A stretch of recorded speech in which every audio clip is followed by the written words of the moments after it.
এক টুকরা রুটির জন্য কুকুর এবং মানুষ লড়াই করেছে। ডাস্টবিন থেকে খাবার তুলে খেয়েছে মানুষ। আমাদের মধ্যে অনেকেই আপনার কতগুলো জায়গায় আমরা ভুলে যাই যে আওয়ামী লীগ হচ্ছে সেই আওয়ামী লীগ যার নেতা ছিলেন শেখ মুজিবুর রহমান, যিনি 1971 সালের আগে পর্যন্ত আমাদের কাছে অবিসংবাদী নেতা ছিলেন।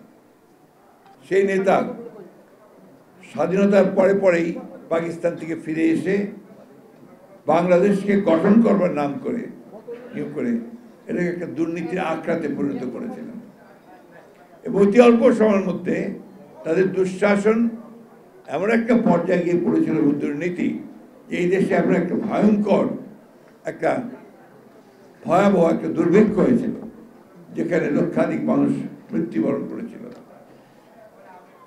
এখানে আমার মনে হয় যে আমরা কয়েকজন ছাড়া বোধহয় সেই সময়টার সাক্ষী কেউ নেই, কেউ থাকতে পারেন। জামাল ভাই এবং আমরা এখানে যারা আছি তারা আমরা তখন ছোট, কিন্তু আমরা দেখেছি আপনার কি ভয়ঙ্কর ভয়াবহ অবস্থা ছিল।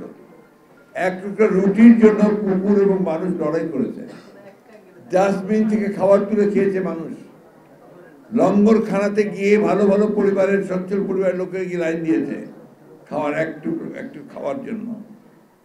এটা আমরা দেখেছি, এই দেশে দেখেছি।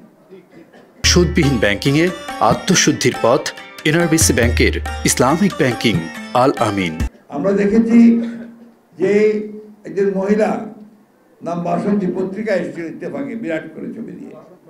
সে তার লজ্জা নিবারণের জন্য একটু কাপড় পায়নি, সে মাছ ধরার জাল দিয়ে তার লজ্জা নিবারণ করেছিল, জড়িয়ে শরীরে জড়িয়ে।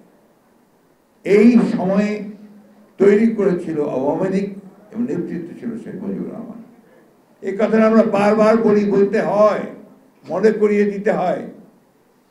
আমরা এই কথাগুলো বহুবার বলেছি।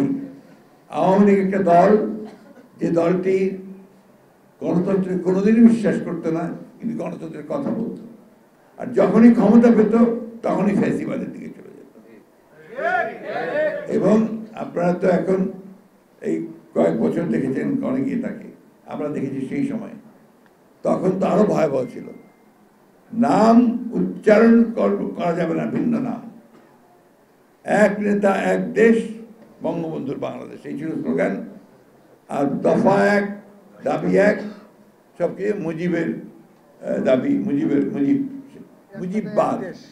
তখন আপনার মুজিববাদ নতুন করে আসলো এবং এর বাইরে কেউ কথা বলতে পারবে না, এই অবস্থা তখন ছিল।